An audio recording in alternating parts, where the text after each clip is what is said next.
जैसा कि आपने बताया था कि कंप्यूटर में किसी प्रोग्राम पर कार्य करने के लिए ऑपरेटिंग सिस्टम की आवश्यकता होती है। क्या आप हमें ऑपरेटिंग सिस्टम के बारे में विस्तार से बता सकती हैं? बिल्कुल रोहन, चलो हम ऑपरेटिंग सिस्टम के बारे में विस्तार से विचार करते हैं। ऑपरेटिंग सिस्टम एक प्रोग्राम है जो कंप्यूटर के अन्य प्रोग्रामों से पारस्परिक संबंध स्थापित करने में हमारी सहायता करता है। ऑपरेटिंग सिस्टम के बिना कंप्यूटर बेकार है। कई तरह के ऑपरेटिंग सिस्टम उपलब्ध होते हैं। ऑपरेटिंग सिस्टम प्रयोगकर्ता व कंप्यूटर के मध्य एक माध्यम का कार्य करता है। सभी प्रोग्रामों को चलने के लिए ऑपरेटिंग सिस्टम की आवश्यकता होती है, परंतु ऑपरेटिंग सिस्टम स्वतः ही चालू होता है। कंप्यूटर को चालू करते ही ऑपरेटिंग सिस्टम स्वतः ही चालू हो जाता है। ऑपरेटिंग सिस्टम के मुख्य कार्य हैं: यह कंप्यूटर को नियंत्रित करता है और उसके सभी भागों को उचित संबंध में लाता है।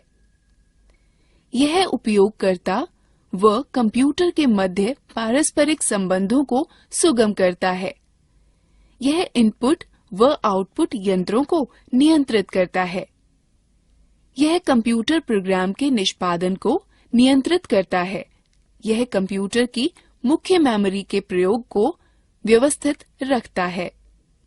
यह फाइलों को व्यवस्थित रखने व उनसे काम लेने में आपकी सहायता करता है।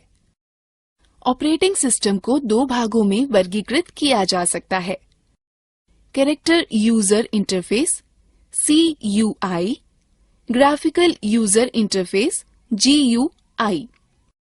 एक एक कर हम इनके बारे में विचार करते हैं। कैरेक्टर यूजर इंटरफेस (CUI) में किसी तरह के आइकॉन या चित्र नहीं होते हैं। यह केवल लेख व अक्षरों पर चलता है। हम CUI पर लेखीय निर्देश जैसे रीनेम, CLS, CD, MD और DIR या डायरेक्टरी पर कमांड निर्देश देकर कार्य कर सकते हैं। CUI का एक उदाहरण है disk operating system. Graphical user interface GUI की पृष्ठभूमि चित्र वाली होती है और साथ साथ बहुत सारे आइकॉन भी होते हैं। GUI के उदाहरण हैं Windows XP, Windows NT, Windows 7 और उबुंटू। GUI को पुनः दो भागों में विभाजित किया जा सकता है: सांपत्तिक मालिकाना सॉफ्टवेयर और स्वतंत्र या मुक्त सॉफ्टवेयर। मालिकाना सॉफ्टवेयर एक प्रकार का कंप्यूटर सॉफ्टवेयर है जिसकी अनुज्ञप्ति कॉपीराइट धारक के विशिष्ट कानूनी अधिकार के अधीन होती है। मालिकाना सॉफ्टवेयर के उपयोग के लिए अनुज्ञप्ति की आवश्यकता होती है, जो उसकी फीस देने या भुगतान करने के बाद ही प्राप्त होता है। इनका प्रयोग वैध अनुज्ञप्ति के बाद ही किया जा सकता है। उपयोगकर्ता इनको न तो परिवर्तित, न साझा कर सकता है, न ही पढ़ सकता है और न ही पुनर्वितरित कर सकता है। मालिकाना सॉफ्टवेयर के सामान्य उदाहरण हैं Microsoft, Apple INC, IBM operating system व यूनिसिस। स्वतंत्र या मुक्त सॉफ्टवेयर वे सॉफ्टवेयर हैं जिनको उपयोगकर्ता इंटरनेट से बिना किसी फीस के डाउनलोड कर सकता है। यह एक खुले लाइसेंस स्रोत के तहत उपलब्ध होते हैं, जो उपयोगकर्ता को सॉफ्टवेयर परिवर्तित करने, साझा करने और पुनर्वितरित करने की आजादी देता है। यद्यपि परिवर्तन करने के लिए कॉपीराइट अधिकार नहीं दिए गए होते हैं। स्वतंत्र या मुक्त सॉफ्टवेयर के सामान्य उदाहरण हैं यूनिक्स, लाइनक्स, ऑरोरा UX और हमें माइक्रोसॉफ्ट विंडोज के बारे में जानना चाहिए, जो कि सबसे ज्यादा प्रचलित ऑपरेटिंग सिस्टम है।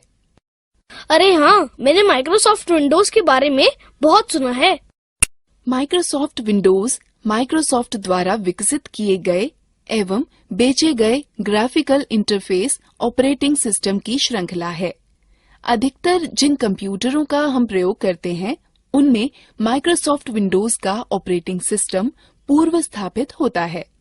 यदि आपके कंप्यूटर में विंडो ऑपरेटिंग सिस्टम नहीं है तो आप अनुज्ञप्त प्राप्त सॉफ्टवेयर प्रमाणित सॉफ्टवेयर विक्रेता के यहाँ से खरीद सकते हैं।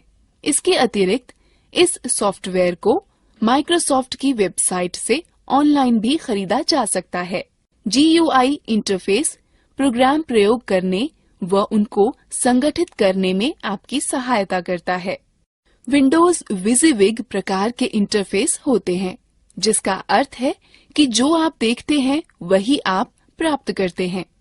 यदि आपके कंप्यूटर का ऑपरेटिंग सिस्टम विंडोज है तो कंप्यूटर चालू करते ही सबसे पहले दिखने वाली स्क्रीन डेस्कटॉप कहलाती है। आप विंडोज डेस्कटॉप का प्रयोग सभी प्रोग्राम संचालित करने, संगठित करने में कर सकते हैं। डेस्कटॉप 2 भागों में विभाजित होता है, मुख्य भाग या विंडोज डेस्कटॉप तथा टास्क बार। नीचे पतली पट्टी को टास्क बार कहते हैं। टास्क बार में स्टार्ट बटन होता है, जिसके जरिए हम कंप्यूटर के अन्य प्रोग्रामों तक पहुंच सकते हैं। टास्क बार की पृष्ठभूमि को वॉलपेपर कहते हैं। कंप्यूटर आरंभ करने पर सबसे पहले दिखने वाली स्क्रीन डेस्कटॉप कहलाती है। डेस्कटॉप पर दिखने वाली छोटे छोटे चित्र आइकॉन कहलाते हैं।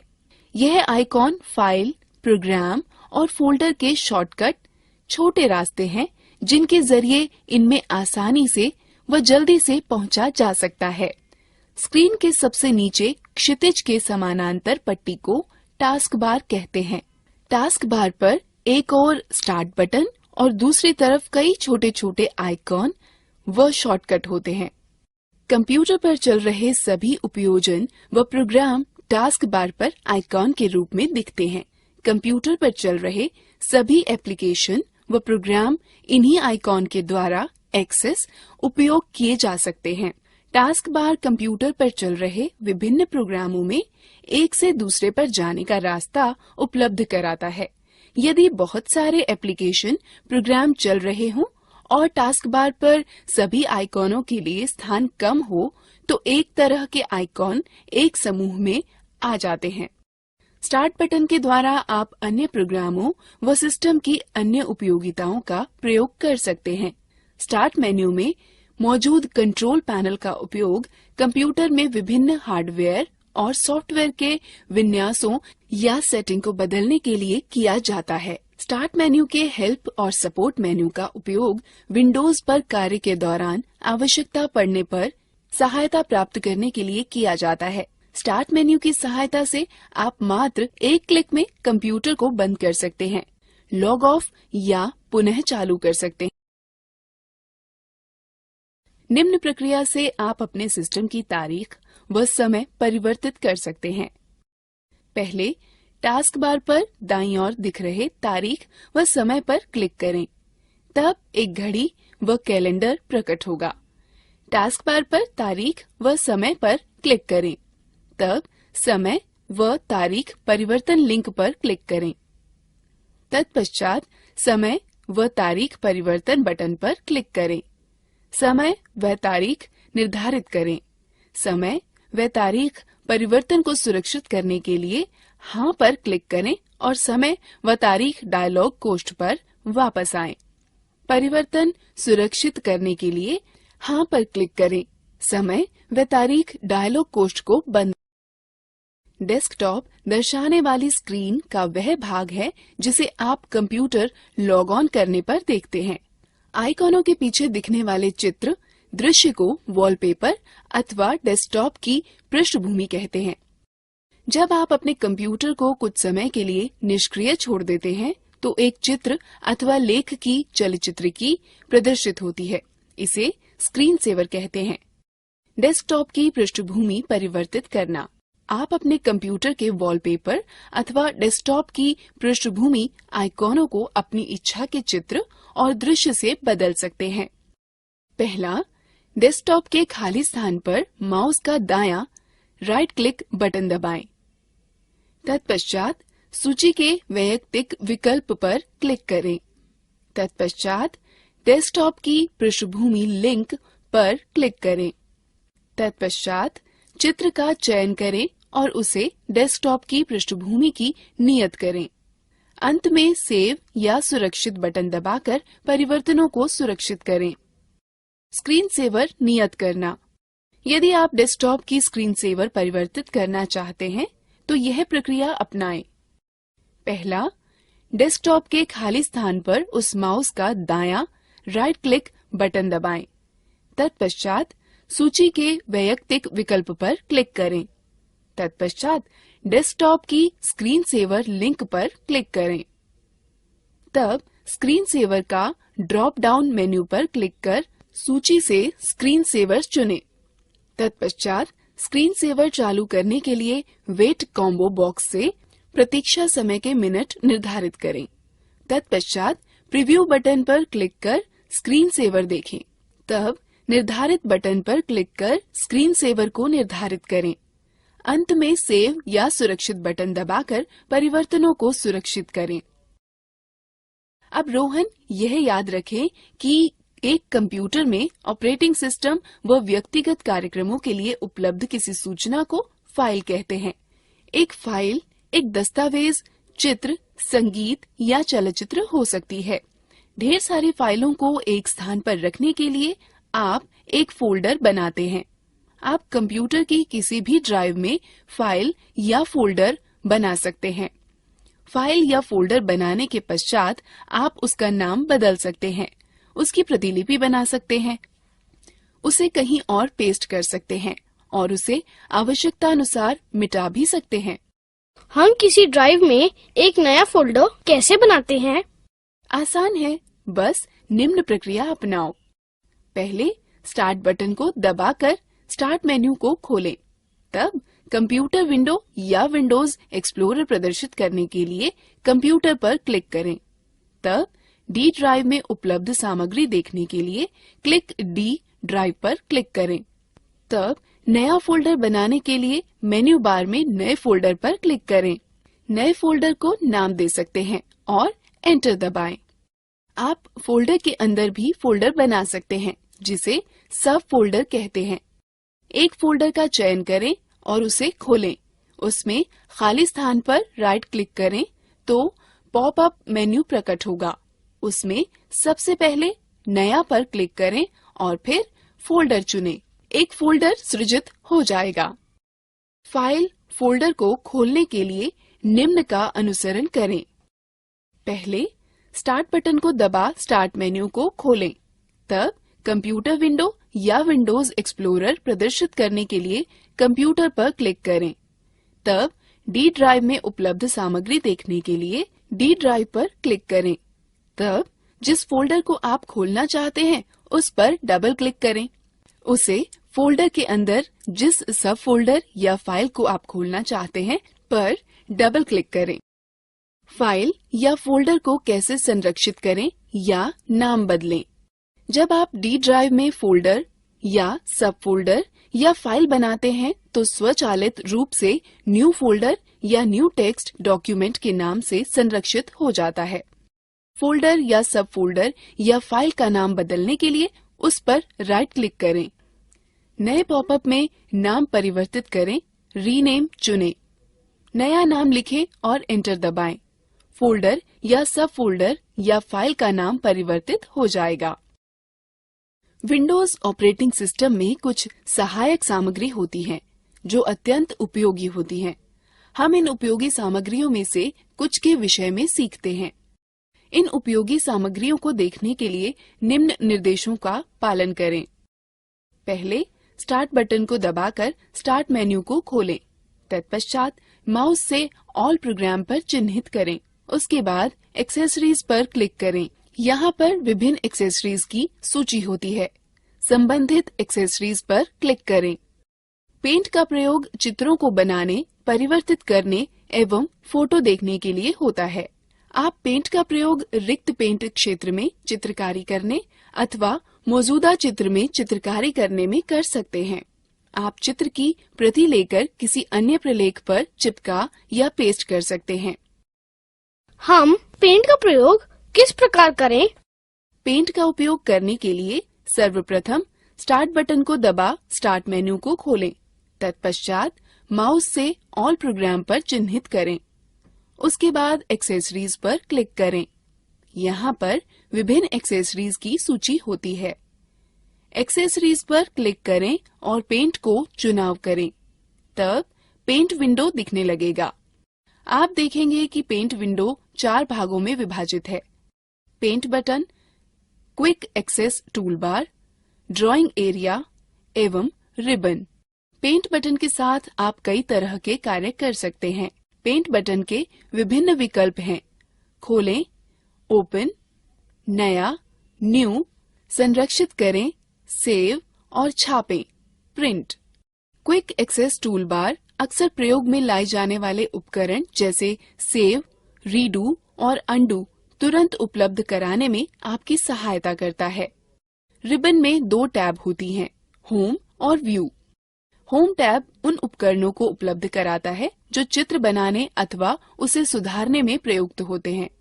यह क्लिपबोर्ड, ब्रश, टूल, शेप और कलर आदि होते हैं। क्लिपबोर्ड में 3 विकल्प होते हैं, कट, कॉपी व पेस्ट।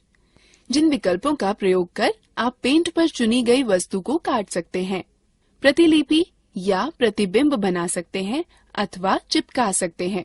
यह विकल्प एक ही विषय को कई बार प्रयोग करने में आपकी सहायता करता है।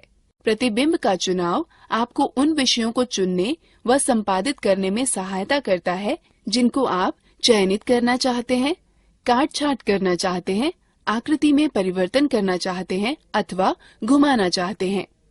उपकरण, टूल का चयन आपको विभिन्न उपकरण उपलब्ध कराता है जिससे आप आकृति बना व संपादित कर सकते हैं। यह उपकरण है पेंसिल, रंग भरना, लिखना, मिटाना, रंग उठाना और बड़ा करना। ब्रश में नीचे की ओर खुलने वाला एक मेन्यू होता है जिससे आप चित्र बनाने के लिए विभिन्न प्रकार के ब्रशों का चयन कर सकते हैं। आकृतियाँ विकल्प से आप अपने चित्र को विभिन्न आकृतियाँ दे सकते हैं। रंग विकल्प से आप अपने चित्र में विभिन्न रंग भर सकते हैं। दीदी, तुमने यह भी कहा था कि माइक्रोसॉफ्ट विंडो के विपरीत यहाँ मुफ्त ऑपरेटिंग सिस्टम भी उपलब्ध है। क्या तुम इसके बारे में और ज्यादा जानती हो? हाँ रोहन, लाइनक्स एक बहुत प्रसिद्ध मुक्त अथवा खुले स्रोत का ऑपरेटिंग सिस्टम है। यह सॉफ्टवेयर सबके लिए मुफ्त है और इंटरनेट से डाउनलोड भी किया जा सकता है। चलो हम इस पर नजर डालते हैं।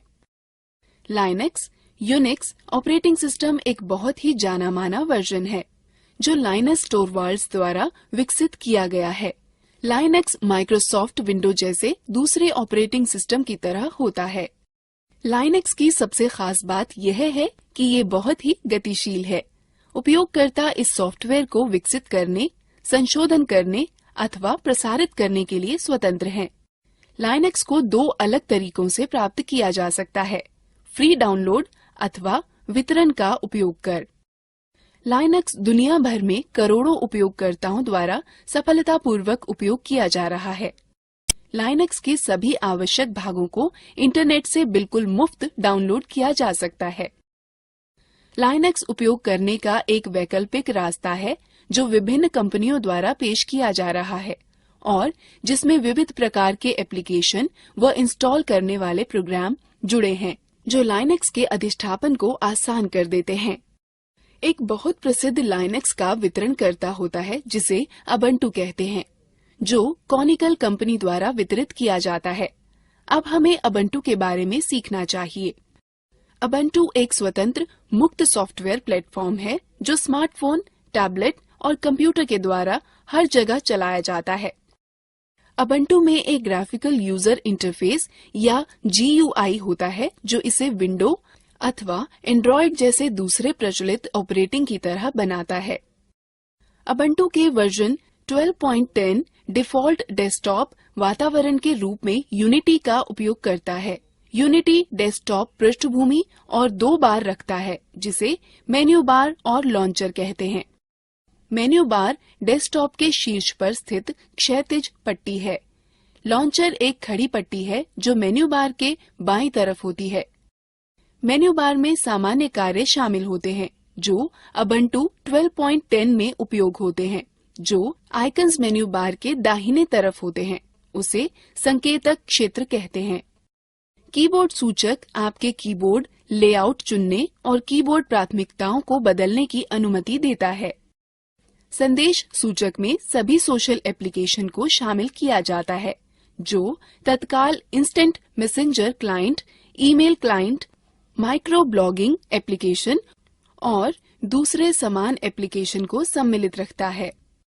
नेटवर्क सूचक आपको तारयुक्त अथवा तारमुक्त नेटवर्क को आसानी से जोड़ने और नेटवर्क कनेक्शन को प्रबंधित करने की अनुमति देता है।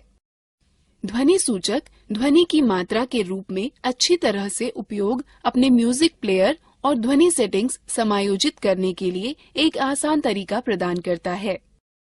घड़ी सही समय प्रदर्शित करती है और कैलेंडर समय और तारीख सेटिंग्स का उपयोग करने के लिए आसान तरीका उपलब्ध कराता है। यूजर मेन्यू आपको अलग अलग उपयोगकर्ताओं और ऑनलाइन सामग्री और उपयोगकर्ता खातों के बीच परिवर्तन करने की अनुमति देता है।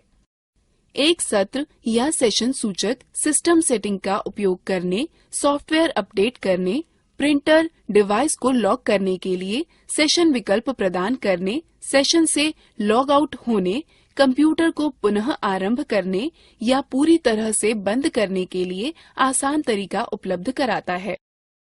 एप्लीकेशन मेन्यू एक प्रणाली है जहां किसी एप्लीकेशन में विभिन्न कार्य जैसे परिवर्तन करने, देखने आदि को निष्पादित किए जा सकते हैं। अन्य GUI वातावरण के विपरीत यूटिलिटी में आवेदन मेन मेन्यू बार के बाईं ओर स्थित है। एक विशिष्ट आवेदन को देखने के लिए आप सूचक का प्रयोग करके डेस्कटॉप के मेन्यू बार पर आवेदन आइकन के लिए माउस को स्थानांतरित कर सकते हैं। यह डेस्कटॉप के मेन्यू बार में खुद को ऊपर रखकर एप्लीकेशन को सक्षम करेगा, इसलिए इस एप्लीकेशन को देखा और इस्तेमाल किया जा सकता है। माउस को मेन्यू बार से दूर ले जाने पर डेस्कटॉप फिर से दिखाई देने लगता है। यूटिलिटी का वह फीचर जो एप्लीकेशन दिखाता है, एप्लीकेशन के मेन्यू केवल जब जरूरत होती है, जब ये नेटबुक और लैपटॉप उपयोगकर्ताओं के लिए फायदेमंद होता है और इसे अधिक मुक्त वर्क स्पेस प्रदान करता है। ऊर्ध्वाधर पट्टी के आइकन्स जो स्क्रीन के बाईं तरफ होते हैं लॉन्चर कहलाते हैं। जब यह लॉन्चर चलाया जाता है तो यह सक्रिय आइकन्स के एप्लीकेशनों को आसान पहुंच प्रदान करता है। लॉन्चर में सबसे ऊपर पहला आइकन डैश कहलाता है जो एक निर्णायक खोज व मूल तत्व है। एक एप्लीकेशन को लॉन्चर से रन करने अथवा पहले से रन हो रही एप्लीकेशन को प्रदर्शित करने के लिए एप्लीकेशन आइकन पर क्लिक करते हैं। फोरग्राउंड में एप्लीकेशन अपने आइकन के दाहिनी तरफ एक अकेले सफेद त्रिकोण के द्वारा संकेतित किया जाता है। लॉन्चर के द्वारा एप्लीकेशन जोड़ना और हटाना। एक एप्लीकेशन को जोड़ने के लिए लॉन्चर के एप्लीकेशन आइकन पर दाहिने क्लिक करके और लॉन्चर के लॉक का चयन करके एप्लीकेशन को रन करें। लॉन्चर से एक एप्लीकेशन को हटाने के लिए पहले एप्लीकेशन आइकन पर दाहिने क्लिक करें, फिर अनलॉक से लॉन्चर का चयन करें। डैश एक औजार है जिसकी मदद से आप कंप्यूटर पर एप्लीकेशन व फाइलों का तेजी से पता लगा सकते हैं व उन तक पहुंच सकते हैं। डैश का पता लगाने के लिए लॉन्चर के सबसे ऊपर वाले आइकॉन जिस पर उबुंटू का प्रतीक चिन्ह बना हो पर क्लिक करें। डैश आइकन का चयन करने पर एक और विंडो खुलेगी जिसमें सबसे ऊपर सर्च बार के साथ ही हाल में इस्तेमाल की गई एप्लीकेशन, फाइल और डाउनलोड का संग्रह भी होगा। डैश आपको स्थानीय स्तर व सुदूर की सूचनाएं खोजने की अनुमति देता है।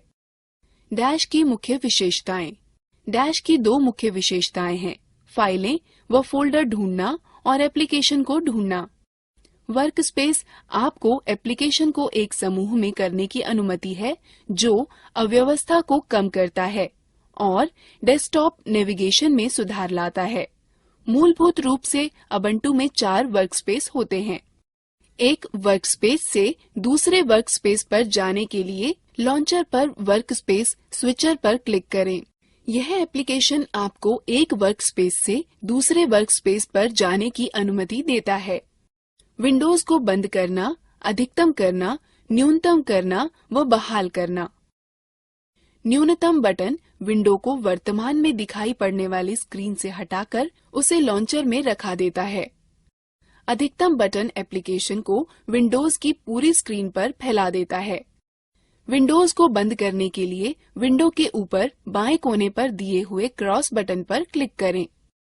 विंडो को वर्कस्पेस पर इधर उधर ले जाने या हटाने के लिए माउस के पॉइंट को विंडो के टाइटल बार पर ले जाएं और माउस के बाएं बटन से क्लिक करें तथा बाएं बटन को दबाए रखते हुए विंडो को खींचें। विंडो का आकार बदलने के लिए माउस पॉइंटर को विंडो सिरे पर या कोने पर ऐसे रखें कि माउस पॉइंटर दो तरफा तीर में परिवर्तित हो जाएगा, जिसे रीसाइज आइकॉन कहते हैं। माउस के बाएं बटन से क्लिक करें तथा बाएं बटन को दबाए रखते हुए विंडो को खींचें। कंप्यूटर पर फाइल का पता लगाने के दो तरीके हैं। सीधे लॉन्चर के डैश के माध्यम से जिस फोल्डर में फाइल रखी गई हो का पता लगाकर उस तक पहुंचना, या सामान्यतः उपयोग में लाए जाने वाले फोल्डरों व हाल में ही प्रयुक्त फाइलों में फाइल व फोल्डर टूल का प्रयोग करना। गो मेन्यू सामान्यतः प्रयोग में आने वाली फोल्डरों की सूची होती है। गो में जाने के लिए अपने माउस को बार पर सबसे ऊपर ले जाएं और गो को चुनें। तब इस मेन्यू कंप्यूटर पर क्लिक करके अपने कंप्यूटर की फाइलें खोजें। यदि आप होम नेटवर्क स्थापित करते हैं तो आपको साझा की गई फाइल या फोल्डरों के लिए मेन्यू में आइटम मिल जाएगा। होम फोल्डर का प्रयोग व्यक्तिगत फाइलों को संग्रहित करने के लिए किया जाता है। यह उपयोगकर्ता के लॉगिन नाम से मेल खाता है। इसमें बहुत सारे वे फोल्डर होते हैं जो इंस्टॉलेशन के दौरान अपने आप बन जाते हैं। इसमें डेस्कटॉप दस्तावेज, डाउनलोड, म्यूजिक, संगीत, चित्र, पब्लिक, टेम्पलेट्स और वीडियो शामिल हैं। Nautilus file manager. जैसे विंडो के पास फाइल व फोल्डरों को खोजने के लिए विंडो एक्सप्लोरर होता है, उसी प्रकार उबुंटू फाइल व फोल्डरों को खोजने के लिए डिफॉल्ट रूप से नॉटिलस फाइल मैनेजर का प्रयोग करता है। दीदी, नॉटिलस फाइल मैनेजर कहाँ है? Nautilus file manager window desktop पर एक फोल्डर पर डबल क्लिक करो, नॉटिलस फाइल मैनेजर विंडो खुल जाएगी। डिफॉल्ट विंडो में निम्न विशेषताएं होती हैं: menu bar, title bar, tool bar, बायां पैन व दायां पैन। नॉटिलस नेविगेट करने के निम्न पद हैं। फोल्डरों के बीच नेविगेट करने के लिए नॉटिलस फाइल मैनेजर के बाएं पैन में पुस्तक चिन्हों का प्रयोग करें। वापस जाने के लिए पाथ बार में फोल्डर के नाम पर क्लिक करें। एक दिखने वाले फोल्डर पर डबल क्लिक आपकी उसे नेविगेट करने में सहायता करेगा। नॉटिलस के साथ फाइल को खोलने के लिए उसके आइकन पर डबल क्लिक करें अथवा आइकन पर दायां क्लिक करें और ओपन विथ के विकल्पों में एक को चुनें। नॉटिलस में एक नया फोल्डर बनाने व सेव करने के लिए पहले फाइल पर क्लिक करें और फिर क्रिएट न्यू फोल्डर पर क्लिक करें। उसके बाद बनने वाले डिफॉल्ट फोल्डर का नाम अनटाइटल्ड फोल्डर को इच्छानुसार नाम दें। यह नॉटिलस में सुरक्षित हो जाएगा। फाइल या फोल्डर को कॉपी करने या प्रतिलिपि बनाने के स्टेप्स हैं। पहले एडिट पर क्लिक करें, फिर आइटम पर क्लिक करें अथवा राइट क्लिक करें और पॉपअप मेन्यू से कॉपी चुनें। अब आप कॉपी की गई फाइल को इच्छित स्थान पर पेस्ट करें। कई नॉटिलस विंडोज का प्रयोग करना। आप निम्न प्रकार से कई नॉटिलस विंडो भी खोल सकते हैं। पहले फाइल बनाएं, तब न्यू विंडो पर क्लिक करें। यह नई विंडो खोलेगा और आपको फाइलों या फोल्डरों को दो स्थानों से ड्रैग करने की अनुमति देगा। नया टैब खोलने के लिए पहले फाइल पर क्लिक करें, फिर न्यू टैब। फाइल की ब्राउजिंग के लिए प्रयोग किए जाने वाले स्थान के ऊपर दो टैब युक्त एक नई पंक्ति खुलेगी। दूसरा पैन खोलने के लिए व्यू पर क्लिक करें, फिर एक्स्ट्रा पैन पर। यह आपको टैब या विंडो के मध्य स्विच किए बिना ही दो स्थानों पर एक साथ देखने की सुविधा देता है। आप नॉटिलस या डैश का प्रयोग कर फाइल या फोल्डर को खोज सकते हैं। पहले नॉटिलस में गो सर्च फॉर फाइल पर क्लिक करें या कंट्रोल के साथ F दबाएं। फिर जो खोजना चाहते हो उसे टाइप करें। डैश में सबसे ऊपर सर्च बार में आप केवल खोज का टर्म टाइप करें। उबुंटू में लिब्रे ऑफिस सबसे अधिक लोकप्रिय सुइट है जो डिफॉल्ट रूप से स्थापित होता है। यह भी वैसी ही कार्यप्रणाली उपलब्ध कराता है जैसे कि Microsoft Word, Excel, PowerPoint, सिर्फ इसके कि यह एक मुक्त स्वतंत्र सॉफ्टवेयर है। इन सभी एप्लीकेशनों तक लॉन्चर के द्वारा पहुंचा जा सकता है। इसमें निम्न घटक शामिल हैं जो दूसरे ऑपरेटिंग सिस्टम में अलग अलग नामों से पाए जाते हैं: writer, word processor, clack, spreadsheet, impress, presentation, draw, drawing sheet, base, database, math, equation editor. क्या मुक्त स्वतंत्र सॉफ्टवेयर के विषय में सीखना मजेदार नहीं था? चलो अब हम लोग मजेदार गतिविधि में भाग लेंगे। दीदी, क्या मोबाइल फोन व टैबलेट भी कंप्यूटर की तरह ऑपरेटिंग सिस्टम रखते हैं? हाँ रोहन, आजकल मोबाइल फोन व टैबलेट भी पर्सनल कंप्यूटर के ऑपरेटिंग सिस्टम की खूबियां रखते हैं। साथ ही साथ अन्य खूबियां जैसे touch screen, cellular, Bluetooth, wifi, GPS mobile, navigation, camera, video camera, speech recognition, आवाज रिकॉर्डर, म्यूजिक प्लेयर व अन्य विशेषताएं। अधिकांश मोबाइल फोनों में एंड्रॉयड, विंडोज अथवा सिम्बियन ऑपरेटिंग सिस्टम होता है। ओह, मैं मोबाइल फोनों के विषय में और बहुत कुछ जानना चाहता हूँ। क्या आप मुझे सिखा सकती हैं? हाँ बिल्कुल, चलो यहाँ से शुरू करते हैं कि एक मोबाइल फोन में विभिन्न सुविधाओं का प्रयोग कैसे करते हैं। सबसे पहले यह सीखते हैं कि मोबाइल फोन से कॉल कैसे करते हैं। कॉल करने के लिए कीपैड पर फोन नंबर टाइप करें। यदि आपके पास स्मार्टफोन है तो होम स्क्रीन पर फोन आइकन पर जाएं और उस पर टैप दें। आप स्क्रीन पर नंबर पैड देखेंगे। जिस नंबर पर आप बात करना चाहते हैं उसे टाइप करें। उसके बाद बाईं तरफ हरा बटन अथवा उत्तर बटन दबाएं। स्मार्टफोन होने पर हरे बटन पर टैप दें। स्क्रीन दर्शाएगी कि नंबर डायल हो रहा है कि कनेक्ट हो रहा है। इस तरह आप कॉल कर सकते हैं। कॉल समाप्त करने के लिए लाल बटन दबाएं अथवा लाल बटन पर टैप दें। अब हम सीखते हैं कि कॉल का उत्तर कैसे दें अथवा निरस्त कैसे करें। जब आपके फोन की घंटी बजे तो उत्तर देने के लिए हरा बटन दबाएं। स्मार्टफोन होने पर बाएं से दाएं स्वाइप करें। कॉल निरस्त करने के लिए लाल बटन दबाएं। स्मार्टफोन होने पर दाएं से बाएं स्वाइप करें। हम पिछले मिलाए गए नंबर पर कॉल कैसे कर सकते हैं? आसान है। पहले होम स्क्रीन पर बाईं तरफ के हरे बटन को दबाएं। यह सभी डायल किए गए, प्राप्त किए गए व छूटे नंबरों की सूची दिखाएगा। स्मार्टफोन होने पर फोन आइकन पर टैप दें। यह सभी डायल किए गए, प्राप्त किए गए व छूटे नंबरों की सूची दिखाएगा। उसके पश्चात नंबर चुनें और हरा बटन दबाएं। इसी तरह स्मार्टफोन होने पर नंबर पर टैप दें। नंबर की डायल होने लगेगा। आप कॉल इतिहास इस तरह देख सकते हैं। पहले स्टैंड बाय मोड में मेन्यू दबाएं। स्मार्टफोन होने पर फोन आइकन पर टैप दें। तब कॉल रजिस्टर या कॉल इतिहास या कॉल लॉग चुनें। उसके बाद यह प्राप्त कॉल, छूटी कॉल, डायल की गई कॉल के 3 टैब दिखाएगा। फिर जिस टैब को आप देखना चाहते हैं उस पर क्लिक करें। यह आपको कॉलों की सूची, समय व तिथि के साथ दिखाएगा। स्मार्टफोन होने पर सभी कॉलें एक ही सूची में दिखेंगी। हरा तीर प्राप्त कॉलें, नीला तीर डायल की गई कॉलें व लाल तीर छूटी कॉलें दर्शाता है। आप नंबर पर कॉल कर सकते हैं। नंबर को संपर्क बुक में सुरक्षित कर सकते हैं या उस पर संदेश भेज सकते हैं। फोन में ध्वनि का स्तर को निम्न रूप से अनुकूल करते हैं। सबसे पहले फोन की मुख्य स्क्रीन में मेन्यू बटन दबाएं, फिर विकल्प मेन्यू में सेटिंग पर क्लिक करें। उसके बाद सेटिंग मेन्यू में साउंड या ऑडियो विकल्प चुनें। उसके बाद साउंड मेन्यू में वॉल्यूम विकल्प ढूंढें।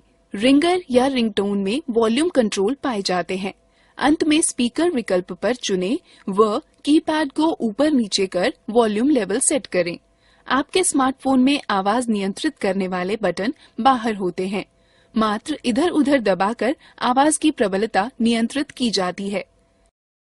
मैं अपने मित्र का फोन नंबर व अमित का नाम शामिल करना चाहता हूँ। मैं कैसे कर सकता हूँ? आप नया संपर्क ऐसे जोड़ सकते हैं। जब फोन स्टैंड बाय मोड में हो तो मेन्यू दबाएं। स्मार्टफोन होने पर फोन आइकॉन पर टैप दें। तब मेन्यू विकल्प में अपने फोन की फोन बुक पर जाएं। यह होम स्क्रीन पर फोन के एक चित्र अथवा शब्द फोन बुक या संपर्क से दिखाई गई होगी। अब उपलब्ध विकल्पों में न्यू कॉन्टैक्ट का चयन करें। पहले जिस संपर्क को आप जोड़ना चाहते हैं उसका नंबर एरिया कोड स्क्रीन पर दिखने वाले फॉर्म पर भरें। स्मार्टफोन में नंबर पैड व अंक टाइप करें। ऐड टू कॉन्टैक्ट पर टैप दें और तब क्रिएट न्यू कॉन्टैक्ट पर, और तब फॉर्म में उपयुक्त स्थानों पर अपने मित्र का पहला व अंतिम नाम लिखें। तब उसे संरक्षित करने के लिए सेव या ऐड टू कॉन्टैक्ट दबाएं। टैप देना सुनिश्चित करें। अब नया संपर्क अपने मोबाइल में जुड़ जाएगा। फोन में पहले से ही संरक्षित संपर्क के विवरण में एडिट करने के लिए संपर्क का नाम चुनें। एडिट का चयन करें, टैप दें, सही विवरण टाइप करें और फिर सेव का चयन करें, टैप दें। अब मैं आपको सिखाती हूँ कि संदेश कैसे भेजते हैं। पहले स्टैंड बाय मोड में मेन्यू दबाएं, तब संदेश सेवा, फिर लिखित संदेश, फिर संदेश बनाएं का चयन करें। एक स्मार्टफोन में होम स्क्रीन पर मैसेजिंग आइकन ढूंढें, उस पर टैप दें। आप देखेंगे कि संदेशों की सूची खुलेगी। संदेश बनाएं, संदेश लिखें को चुनें। स्मार्टफोन में राइट मैसेज आइकॉन पर टैप करें। टेक्स्ट बॉक्स में संदेश लिखें। चित्र या कुछ अन्य जोड़ने के लिए विकल्प का चयन करें, फिर इंसर्ट ऑब्जेक्ट दबाएं। स्क्रॉल कर नीचे वांछित पिक्चर या ऑब्जेक्ट आए। व्यू फिर इंसर्ट दबाएं। नियत स्थान पर प्राप्तकर्ता का नंबर लिखें अथवा यदि आप सुरक्षित किए हुए किसी संपर्क को संदेश भेजना चाहते हैं तो फोन बुक पर क्लिक करें। संपर्क का चयन कर ओके पर क्लिक करें। स्मार्टफोन में प्राप्तकर्ता के नाम के कुछ अक्षर टू कॉलम में लिखें। आप देखेंगे कि कॉन्टैक्ट बुक से नामों की सूची प्रकट होगी। वांछित नाम पर टैप दें। भेजने के लिए भेजें पर क्लिक करें या टैप दें। प्राप्तकर्ता को मैसेज भेज दिया जाएगा। मुख्य सूची पर वापस आने के लिए समाप्त या निरस्त पर क्लिक करें, टैप दें। आप अपना संदेश ऐसे पढ़ सकते हैं। जब आपको संदेश प्राप्त होता है तो आप होम स्क्रीन में सबसे ऊपर लिफाफे का निशान का आइकन देखेंगे। आप स्क्रीन पर एक बॉक्स में एक मैसेज रिसीव्ड लिखा हुआ देखेंगे। नए संदेश को देखने के लिए शो दबाएं, संदेश पढ़ें। दीदी, क्या हम मोबाइल फोन के द्वारा इंटरनेट का प्रयोग कर सकते हैं? बिल्कुल रोहन, तुम कर सकते हो। यह तो बहुत अच्छा है। मोबाइल फोन द्वारा इंटरनेट का प्रयोग करने के लिए हमें क्या चाहिए होगा?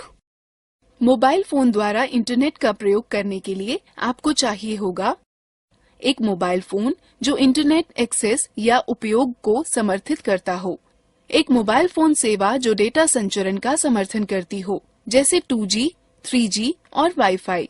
फोन द्वारा इंटरनेट तक पहुंचने के लिए डेटा सेटिंग के साथ मोबाइल सर्विस प्रोवाइडर से एक खाता। बहुत सारे mobile phone data account setting के साथ ही आते हैं। यदि आपका नहीं है तो आपको सेवा प्रदाता के ग्राहक सेवा केंद्र से बात करनी चाहिए। आप अपने स्मार्टफोन पर मोबाइल इंटरनेट सेवा इस तरह स्थापित कर सकते हैं। पहले अपने स्मार्टफोन के सेटिंग मेन्यू पर नेविगेट करें। स्मार्टफोनों में यह ऐप्स मेन्यू के सेटिंग आइकॉन के माध्यम से या कभी-कभी नोटिफिकेशन बार के माध्यम से किया जा सकता है। सेटिंग मेन्यू में आपको वायरलेस व नेटवर्क सेटिंग्स खोजनी होगी। ज्यादातर उपकरणों में मोर या मोर सेटिंग्स बटन जो भी उपलब्ध हो उस पर क्लिक करें। जब वायरलेस और नेटवर्क सेटिंग हो जाती है तो आप इंटरनेट, वाईफाई या मोबाइल नेटवर्क के माध्यम से जोड़ सकते हैं। वाईफाई से जुड़ने के लिए निम्न पदों का अनुसरण करें। पहले सेटिंग विकल्प से अथवा नोटिफिकेशन मेन्यू में वाईफाई बटन को क्लिक करके वाईफाई विकल्प को चालू करें। तब आपको उपलब्ध इंटरनेट नेटवर्कों की सूची दिखाई देगी।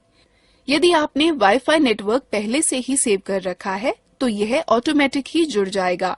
अन्यथा आपको वाईफाई नेटवर्क जिसे आप जोड़ना चाहते हैं चुनना होगा। यदि पासवर्ड की आवश्यकता हो तो उसे इंटर करें और कनेक्ट पर क्लिक करें।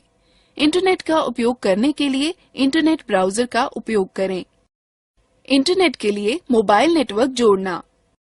पहले वायरलेस व नेटवर्क विकल्प में अधिक सेटिंग या मोर सेटिंग विकल्प पर जाएं। तब मोबाइल नेटवर्क पर क्लिक करें। वहां आपको मोबाइल डाटा चेक बॉक्स को चेक करना होगा। अब इंटरनेट तक पहुंचने के लिए इंटरनेट ब्राउजर का उपयोग करें। कीपैड आधारित फोनों में भी हर कोई बड़ी आसानी से इंटरनेट का उपयोग कर सकता है। पहले मेन्यू में जाएं, फिर इंटरनेट चुनें। तब या तो होम पेज का चयन करें, अन्यथा होम स्क्रीन में 0 को कुछ क्षण के लिए दबाकर रखें। उसके पश्चात वेब एड्रेस एंटर करें और गो टू एड्रेस का चयन करें। तब एड्रेस एंटर करें और ठीक है का चयन करें। वेब खोजने के लिए यदि आप पहली बार सर्च कर रहे हों तो सर्च का चयन करें और खोजे जाने वाले विषय को दर्ज करें और सर्च का चयन करें। मेरे मोबाइल में रेडियो है, मैं उसे कैसे सुन सकता हूँ? रेडियो सुनने के लिए पहले स्टैंड बाय मोड में मेन्यू दबाएं, तब मीडिया और फिर रेडियो पर जाएं। स्मार्टफोन होने पर मेन्यू में रेडियो आइकॉन पर टैप दें, फिर फोन को संगत हेडसेट से जोड़ें। यह एक एंटीना की तरह कार्य करता है। उसके बाद ऑटोमेटिक अथवा मैनुअल ट्यूनिंग विकल्प का चयन करके जो रेडियो चैनल आप सुनना चाहते हैं का चयन करें। चैनल सेव करें का विकल्प चुन चैनल सुरक्षित करें। तब ऊपर नीचे स्क्रॉल कर वॉल्यूम सेट करें। रेडियो बंद करने के लिए विकल्प फिर बंद करें का चयन करें। टैप दें। मुझे यह भी बताने दें कि मोबाइल फोन पर गाना कैसे बजाते हैं। पहले स्टैंड बाय मोड में मेन्यू दबाएं, तब फोन में उपलब्ध एप्लीकेशन को देखने के लिए मल्टीमीडिया मेन्यू खोलें। म्यूजिक एप्लीकेशन मीडिया या गैलरी के रूप में दर्शाया गया हो सकता है। तब म्यूजिक या साउंड का चयन करें। स्मार्टफोन होने पर मेन्यू में रेडियो आइकॉन पर टैप दें। अपने मीडिया प्लेयर पर उपलब्ध गाने ब्राउज करें व उनमें से अपनी डिवाइस पर बजाने के लिए एक का चयन कर बजाएं। गाना बजना रोकने अथवा उसे पुनः बजने देने के लिए पॉज प्ले को दबाएं, टैप दें। एक ही बटन प्ले और पॉज के लिए कार्य करता है। म्यूजिक प्लेयर से निकलने के लिए बाईं तरफ के लाल बटन को दबाएं। स्मार्टफोन में पॉज बटन टैप दें। आपको अपने फोन पर गाने स्टोर करने के लिए मेमोरी कार्ड की आवश्यकता होगी। अब यहाँ कुछ तरीके हैं कि मोबाइल फोन से फोटो कैसे लें। पहले स्टैंड बाय मोड में मेन्यू दबाएं, तब मीडिया चुनें और फिर कैमरा चुनें। स्मार्टफोन होने पर कैमरा आइकॉन ढूंढकर उस पर टैप दें, तब डिस्प्ले स्क्रीन को व्यू फाउंडर की तरह प्रयोग करें। ऊपर नीचे खिसकाकर जूम इन और जूम आउट कर सकते हैं। स्मार्टफोन में अपनी उंगलियों की चुटकी को फैलाकर अथवा सिकोड़कर स्क्रीन को फैलाकर डिस्प्ले का आकार बड़ा व छोटा कर सकते हैं। फोटो लेने के लिए सिलेक्ट या हाँ बटन का चयन करें। स्मार्टफोन में कैमरा आइकॉन ढूंढकर उस पर टैप कर फोटो खींचें। सेव बटन को दबाकर फोटो सेव करें। स्मार्टफोन में फोटो एल्बम या गैलरी में स्वयं ही सेव हो जाती है। यह कुछ तरीके हैं जिससे वीडियो रिकॉर्ड किया जा सकता है। मेन्यू में जाकर फोटो और फिर वीडियो कैमरे का चयन करें। स्मार्टफोन होने पर कैमरा आइकॉन पर टैप दें, तब स्क्रीन के प्रदर्शन को व्यू फाउंडर की तरह प्रयोग करें। जूम इन और जूम आउट करने के लिए ऊपर नीचे स्क्रॉल करें। स्मार्टफोन में अपनी उंगलियों की चुटकी को फैलाकर अथवा सिकोड़कर से स्क्रीन पर प्रदर्शन क्षेत्र का आकार बदल सकते हैं। रिकॉर्डिंग चालू करने के लिए रिकॉर्ड को चुनें। स्मार्टफोन में होने पर स्क्रीन पर मौजूद छोटे लाल आइकॉन पर टैप दें। रिकॉर्डिंग को रोकने के लिए स्टॉप दबाएं। स्मार्टफोन में होने पर लाल आइकॉन पर फिर से टैप दें। संरक्षित करें, बटन को दबाकर फोटो सुरक्षित करें। स्मार्टफोन में फोटो एल्बम या गैलरी में स्वयं ही संरक्षित हो जाती है। मोबाइल फोन व स्मार्टफोन तीव्र गणना के लिए उपयोगी हैं। यह कैसे संभव है? कैलकुलेटर के द्वारा कैलकुलेटर प्रयोग करने के तरीके हैं। पहले स्टैंड बाय मोड में मेन्यू दबाएं, तब ऑर्गेनाइजर और फिर कैलकुलेटर का चयन करें। स्मार्टफोन होने पर में कैलकुलेटर आइकॉन मेन्यू में ढूंढें और उस पर टैप दें। फोन के नंबर पैड का प्रयोग कर नंबर लिखें। फिर जोड़ने, घटाने, गुणा करने व भाग फंक्शन का चयन करें। फिर दूसरा अंक लिखें। उत्तर जानने के लिए बराबर का चिन्ह दबाएं या टैप दें। धन्यवाद दीदी, आपके कारण मुझे मोबाइल फोनों के बारे में इतनी जानकारी प्राप्त हुई। मुझे टैबलेट में भी दिलचस्पी है। क्या आप उनके बारे में जानती हैं? हाँ बिल्कुल रोहन, चलो हम टैबलेट के बारे में जानते हैं। टैबलेट कंप्यूटर के छोटे, हल्के और अधिक प्रबंधनीय रूप हैं। वे तार रहित व ले जाने योग्य यंत्र हैं, जिनमें सूचनाओं तक पहुंचने के लिए अथवा प्रोसेस करने के लिए स्पर्श इनपुट की तरह प्रयोग होता है।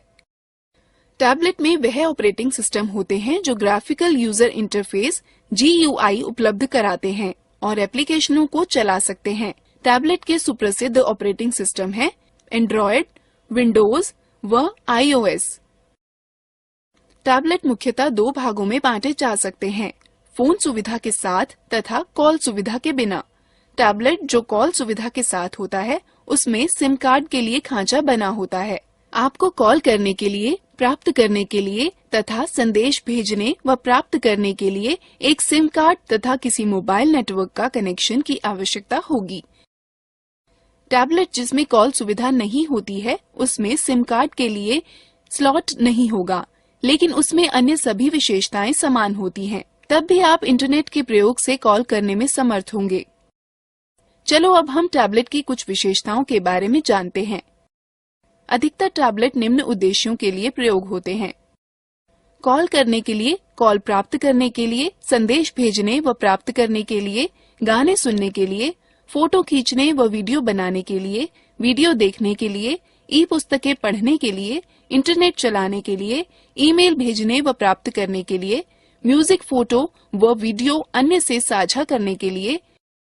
निम्न तरीके से टैबलेट पर म्यूजिक सुना जा सकता है।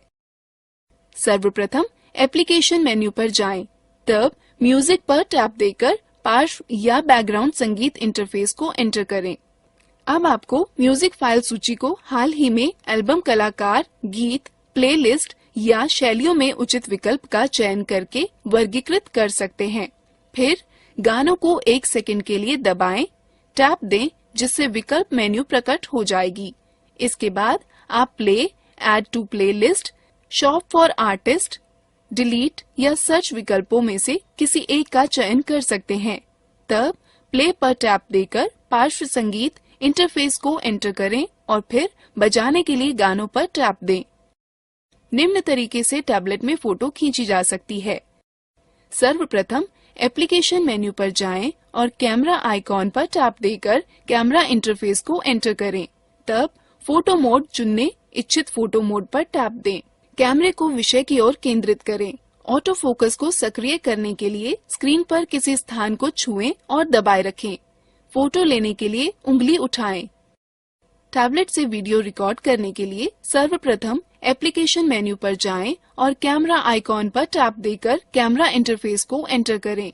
तब वीडियो मोड चुनने के लिए फोटो मोड में पसंद किए हुए आइकॉन पर टैप दें। कैमरे को विषय की ओर केंद्रित करें। टैप देकर रिकॉर्डिंग शुरू करें। रिकॉर्डिंग बंद करने के लिए टैप दें। फोटो व रिकॉर्ड किए गए वीडियो मिटाने के स्टेप्स हैं। जिस फोटो या वीडियो को आप मिटाना चाहते हैं, इसे खोजें। ट्रैश आइकॉन दिखाई दिए जाने के लिए स्क्रीन पर टैप दें। फोटो या वीडियो को मिटाने के लिए इस पर टैप दें। आप फोटो और वीडियो इस तरह देख सकते हैं। पहले एल्बम ढूंढकर उस पर टैप दें, फिर जिस फोटो या वीडियो को देखना चाहते हैं उस पर टैप दें। आगे की फोटो देखने के लिए बाईं ओर धकेलें तथा पीछे की फोटो या वीडियो देखने के लिए दाईं ओर धकेलें। वीडियो देखने के लिए निम्न का अनुसरण करें। मेन्यू से पिक्चर अथवा एल्बम टैब खोलें। अब ग्रिड व्यू अथवा लिस्ट व्यू का प्रयोग कर जिस वीडियो को आप देखना चाहते हैं उसे खोलें। जिस वीडियो को आप देखना चाहते हैं उस पर टैप दें। यदि प्लेबैक नियंत्रण प्रदर्शित नहीं हो रहे हैं तो उन्हें देखने के लिए स्क्रीन पर टैप दें। वीडियो रोकने के निम्न पद हैं। जब वीडियो चल रहा हो तो प्लेबैक नियंत्रण देखने के लिए स्क्रीन पर टैप दें। उसके बाद वीडियो को रोकने या चलाने के लिए पॉज या रीस्टार्ट पर टैप दें। वीडियो पीछे करना अथवा तेजी से आगे बढ़ाने के पद हैं। जब वीडियो चलने के दौरान प्लेबैक नियंत्रण देखने के लिए स्क्रीन पर टैप दें। इसके बाद वीडियो को तेजी से आगे ले जाने के लिए प्रोग्रेस बार मार्कर को दाईं ओर और पीछे ले जाने के लिए बाईं ओर खींचें। टैबलेट में ई बुक पढ़ने के लिए पहले टैबलेट में इंस्टॉल किए हुए डिफॉल्ट बुक रीडर पर जाएं। फिर बुक रीडर आइकॉन पर टैप दें। उसके बाद पूर्व स्थापित किताबों में से जो किताब पढ़नी हो उसका चयन करें। फिर किताब पढ़ना प्रारंभ करने के लिए बुक्स आइकॉन पर टैप दें।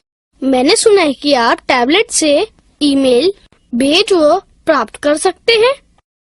हाँ रोहन, टैबलेट पर इंस्टॉल किए हुए विशिष्ट एप्लीकेशनों का प्रयोग करके लगभग सभी पॉपअप या IMAP ईमेल पतों का उपयोग ईमेल भेजने व प्राप्त करने के लिए कर सकते हैं।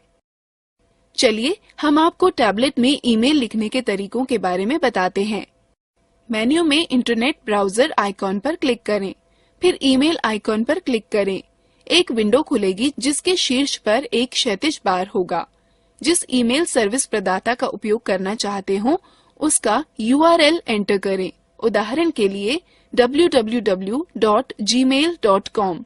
अब दिए गए स्थान पर यूजर नेम व पासवर्ड डालें व साइन इन पर टैप दें।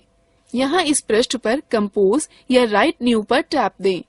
नई विंडो में सेवा में के क्षेत्र में प्राप्तकर्ता का ईमेल ID एंटर करें। विषय के क्षेत्र में विषय एंटर करें। बीच के खाली स्थान में संदेश एंटर करें। तत्पश्चात सेंड आइकॉन पर टैप दें। प्राप्त ईमेल को पढ़ने के लिए पहले जब आपको कोई ईमेल प्राप्त होगी तो स्क्रीन पर सबसे ऊपर एक लिफाफा बनकर आएगा। आइकॉन को देखने के लिए स्क्रीन को नीचे खिसकाएं। यथाक्रम मेन्यू में ईमेल भेजने वाले के आइकन पर जाएं। अब आइकॉन पर टैप दें। स्क्रीन पर आपका मेल इनबॉक्स खुल जाएगा। ईमेल पर टैप दें और उसे पढ़ें। हम किसी फाइल को टैबलेट पर कैसे ढूंढते हैं? टैबलेट में फाइल या फोल्डर ढूंढने के दो तरीके हैं। आप या तो टैबलेट पर स्थापित फाइल मैनेजर का प्रयोग करें या तो होम स्क्रीन पर स्थित ऑनलाइन सर्च इंजन का प्रयोग करें। फाइल मैनेजर का प्रयोग करके होम स्क्रीन पर फाइल मैनेजर या फाइल ब्राउजर ऐप ढूंढें। उस पर टैप दें। यह सबसे ऊपर माय फाइल दिखाएगा। सूची से वांछित फाइल या फोल्डर को ढूंढें। उसे खोलने के लिए उस पर टैप दें। सर्च इंजन का प्रयोग करके होम स्क्रीन पर मैग्नीफाइंग ग्लास की तरह दिखने वाले सर्च आइकॉन को ढूंढें। उस पर टैप दें, जिससे एक नई विंडो प्रकट होगी। आप देखेंगे कि उस पर एक क्षैतिज टैब में सर्च लिखा होगा। उसमें जो सूचना आप ढूंढना चाहते हैं उसके पहचान शब्द लिखें। ऑनलाइन सर्च का परिणाम स्क्रीन पर आ जाएगा। इसको खोलने के लिए वांछित पर टैप दें। हम टैबलेट से संदेश कैसे भेज सकते हैं? टैबलेट से संदेश भेजने के लिए निम्न पदों का अनुसरण करें। होम स्क्रीन पर मैसेजिंग आइकॉन ढूंढें अथवा मेन्यू आइकॉन पर टैप दें। सभी एप्लीकेशनों में मैसेजिंग आइकॉन ढूंढें। मैसेजिंग आइकॉन पर टैप देने पर आप प्राप्त संदेशों की सूची देखेंगे। राइट न्यू आइकॉन खोजें, जो कि स्क्रीन पर एक लिफाफे के साथ जमा के चिन्ह अथवा पेंसिल के साथ जमा के चिन्ह द्वारा प्रदर्शित किया गया होगा। उस पर टैप दें। टू कॉलम में प्राप्तकर्ता के नाम के कुछ शब्द लिखें। आप कॉन्टैक्ट बुक से कुछ नामों की सूची देखेंगे। वांछित नाम पर टैप दें। वह नाम 2 कॉलम में छप जाएगा। राइट मैसेज पर टैप दें और अपना संदेश लिखना प्राप्त करें। संबंधित आइकॉन पर टैप दें। आप फाइल, दस्तावेज, फोटो या म्यूजिक फाइल अपने संदेश के साथ जोड़ सकते हैं। सेंड आइकॉन पर टैप दें। आपका संदेश भेज दिया जाएगा। इस प्रकार आप प्राप्त किया हुआ संदेश पढ़ सकते हैं। जब आपको संदेश प्राप्त होगा तो स्क्रीन के ऊपर आपको मैसेजिंग आइकॉन दिखाई देगा, अथवा होम स्क्रीन के मैसेजिंग आइकॉन पर एक अंक लिखा पाएंगे जो कि प्राप्त नए संदेशों की संख्या दर्शा रहा होगा। उस पर टैप दें। यह मैसेजिंग विंडो खोलेगा जिसमें प्राप्त हुए संदेशों की सूची होगी। जो संदेश आप पढ़ना चाहते हो उस पर टैप दें। हम टैबलेट के द्वारा इंटरनेट कैसे चला सकते हैं? बिल्कुल, मोबाइल की ही तरह टैबलेट के द्वारा इंटरनेट दो तरह से चला सकते हैं। पहला, वाईफाई से जोड़कर टैबलेट वाईफाई निम्न रूप से जोड़ा जाता है।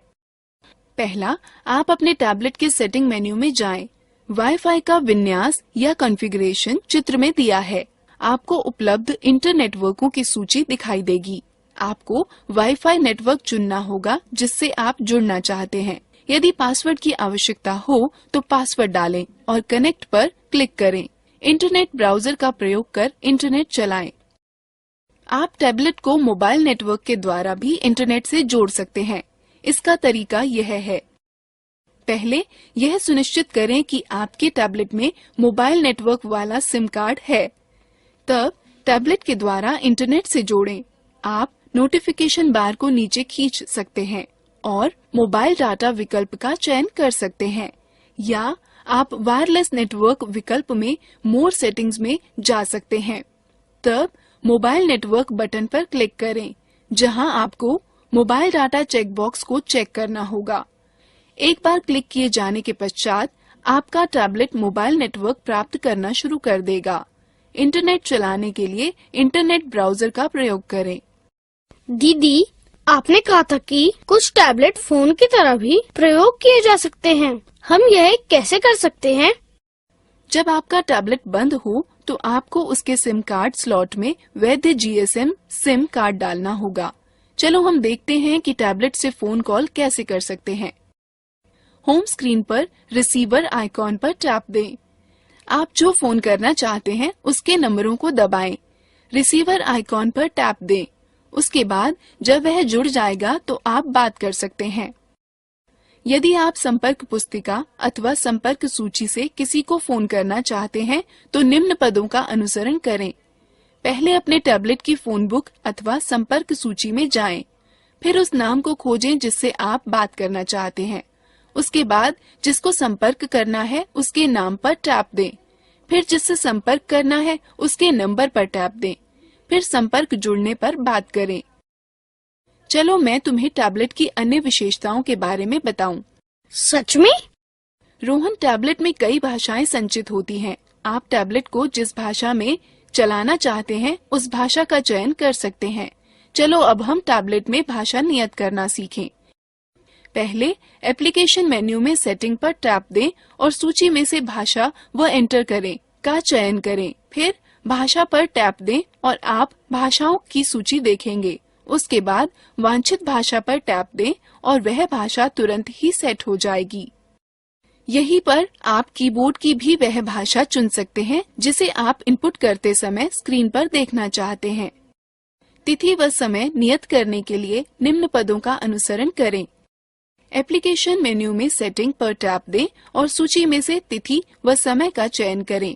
ऑटोमेटिक को चुनें जिससे तिथि व समय स्वतः नेटवर्क का प्रयोग करते हुए सेट हो जाएगा, अथवा ऑटोमेटिक को निरस्त करके अपने अनुसार सेट करें। दीदी, आप मुझे टैबलेट में एप्लीकेशन को इंस्टॉल करना सिखा सकती हैं? हाँ बिल्कुल, एप्लीकेशन या ऐप टैबलेट की मुख्य विशेषताएं होती हैं जो आपके सेवाएं प्राप्त करने के रास्ते और भी आसान बना सकती हैं। टैबलेट में नए एप्लीकेशनों को पाने के तरीके। पहले टैबलेट के मेन्यू विकल्प में जाएं और फिर मेन्यू में प्ले स्टोर विकल्प पर टैप दें। यदि शुल्क रहित एप्लीकेशन है तो आप केवल इंस्टॉल बटन पर टैप दें और आपका टैबलेट स्वतः एप्लीकेशन को डाउनलोड व इंस्टॉल कर देगा। यदि ऐप का मूल्य है तो आप एक क्रय करें का बटन देखेंगे। जिसको दबाते ही एक पॉपअप बॉक्स खुलेगा जिसमें यह सवाल होगा कि क्या आप ऐप खरीदना चाहते हैं। हाँ का विकल्प चुनकर जिसकी पुष्टि किए जाने पर आपको डेबिट कार्ड या क्रेडिट कार्ड की जानकारी व भुगतान का विवरण भरना होगा। फिर एप्लीकेशन को इंस्टॉल करने के लिए स्क्रीन पर आने वाले निर्देशों का पालन करना होगा। अभी के लिए इतना ही रोहन। क्या मोबाइल फोन व टैबलेट के विषय में जानना मजेदार नहीं था क्या? हाँ बिल्कुल था दीदी, बहुत सा धन्यवाद। अब मैं मोबाइल फोन व टैबलेट के विषय में बहुत जान गया हूँ। यह कोई समस्या नहीं है। अब हम लोग मजेदार गतिविधि में भाग लेते हैं।